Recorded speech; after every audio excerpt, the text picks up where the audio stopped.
तो जय हिंद। चलिए आज हम कुछ नए सवालों को हल करेंगे। प्रति केजी चावल के मूल्य में 25% कमी के कारण राम को 600 रुपये में 5 केजी अधिक चावल मिलता है। तो प्रति केजी चावल का मूल्य या नई कीमत क्या होगा? देखिए, सवाल में बोलना क्या चाहता है।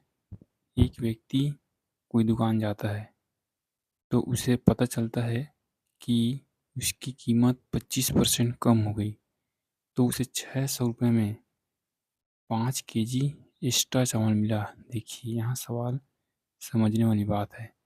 ये 600 क्या है? देखिए, राम हमेशा 600 रुपये लेके जाता है।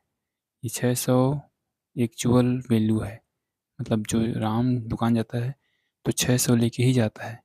लेकिन बाद में उसे पता चलता है कि 25% कमी के कारण, उसके मूल्य में 25% कमी के कारण 5 किलो एक्स्ट्रा चावल मिलता है। देखिए, इस सवाल को करने का तरीका बताता हूँ। मूल्य मात्रा का जस्ट उल्टा होता है, इस बात का ध्यान रखना। देखिए, 25% मतलब 1/4।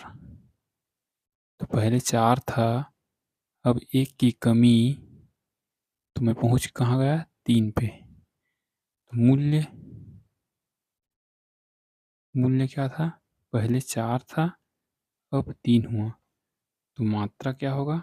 इसका जस्ट उल्टा। 3 और 4, पहले 3 मिलता था, 3 केजी मान लो, अब मूल्य में कमी के कारण 4 किलो मिलता है, ऐसा मान सकते हो आप। देखिए, ये मात्रा का रेशियो है, तो कितना एक्स्ट्रा मिला? 1 रेशियो। उसने कितना बोला है? 5 केजी। तो 1 रेशियो 5 के बराबर है, तो 3 रेशियो कितना बराबर होगा? 15 के। पहले 15 मिलता था, अब 20 मिलेगा। 5 चौक 20। देखिए, ये 600 एक्चुअल वैल्यू है, तो पहले 600 में 15 किलो मिलता था, अब 20 किलो मिलता है। तो प्रति केजी चावल का मूल्य पूछा है, तो ये वाला पूछा है पहले कितना मिलता था। तो अगर 600 रुपये में 15 का भाग दे दूँ तो 40 रुपये पर केजी इस सवाल का सही होगा, जो पुराना रेट है। अगर नया रेट पूछे तो अब नया रेट अब 20 से कंपेयर करना पड़ेगा। तो 600 बटा 20, अब 30 रुपये पर केजी उस चावल का मूल्य हो जाएगा। ठीक है, उम्मीद करता हूँ समझ में आ रहा होगा। देखिए, मोस्ट इम्पॉर्टेंट सवाल है। अगला सवाल करेंगे तो आपको आसानी से समझ में आएगा। मूल्य यहाँ मात्रा जस्ट उल्टा होता है। 25% की कमी मतलब पहले 4 मिलता था, अब 3। पहले ये मूल्य का है, तो मात्रा का 3 रेशियो 4। पहले 3 केजी मिलता था और मूल्य में कमी के कारण अब 4 केजी मिलता है। तो कितना एक्स्ट्रा मिला? 1। उसने कितना बोला है? 2.5 केजी। तो चीनी का वास्तविक मूल्य ये वाला है, पहले वाला, और अभी वाला पूछता तो 4। तो अगर मैं इसमें गुणा कर दूं तो 2.5 ते कितना होता है? 2.5 तिया 3 पंचे 15, 3 दूनी 6, 7, 7.5 केजी मिलता है पहले। तो उसका रेट कितना था? 160। ये 160 रुपये एक्चुअल वैल्यू है।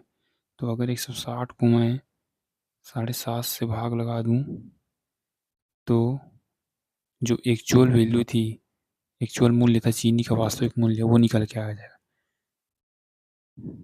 सॉरी, यहाँ। और अगर नई कीमत पूछता तो नई कीमत पूछता तो 2.5 का 4 में गुणा कर देता तो कितना आता? 10। तो अगर 10 को मैं 160 से भाग लगा दूं तो नई कीमत आ जाएगा 16 रुपया पर केजी। लेकिन उसने पूछा है वास्तविक मूल्य, तो ये वाला मेरा आंसर होगा। पॉइंट की जगह 1 जीरो एक्स्ट्रा लगा दो और ये 75, तो 75 दूनी 150,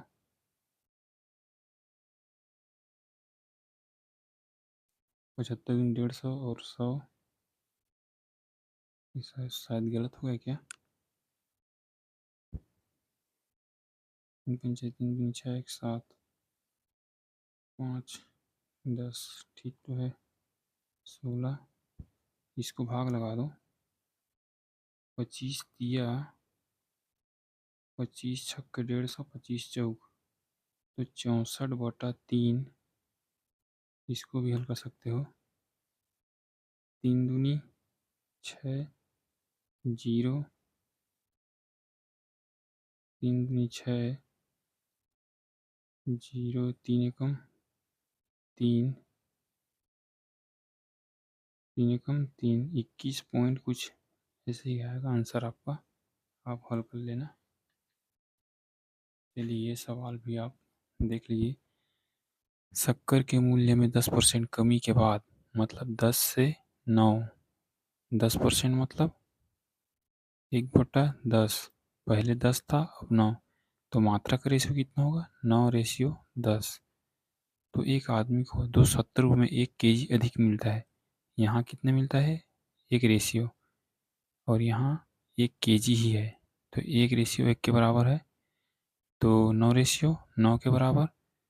तो कमी के बाद शक्कर का मूल्य, देखिए कमी के बाद मतलब इसका रेट पूछा है, कमी के बाद, तो 1/1 के बराबर 10/, के बराबर 10 के बराबर होगा, 10 के। और रेट क्या था? 270, तो 270 को यहाँ भाग लगाइए, तो 27 रुपया पर केजी इसका कमी के बाद का है। और अगर पहले पूछता तो 270/1/1 के बराबर है, तो 9/9 के बराबर होगा, तो 30 रुपये पर केजी। पहले आप 30 रुपये पर केजी मिलता था, अब कमी के बाद 27 रुपये पर केजी मिलेगा। चलिए, उम्मीद करता हूँ ये सवाल आपको समझ में आया होगा। चलिए अगले वीडियो में भी इसी टाइप के सवाल को लेके चलेंगे। चलिए मिलते हैं अगले वीडियो में, तब तक के लिए धन्यवाद।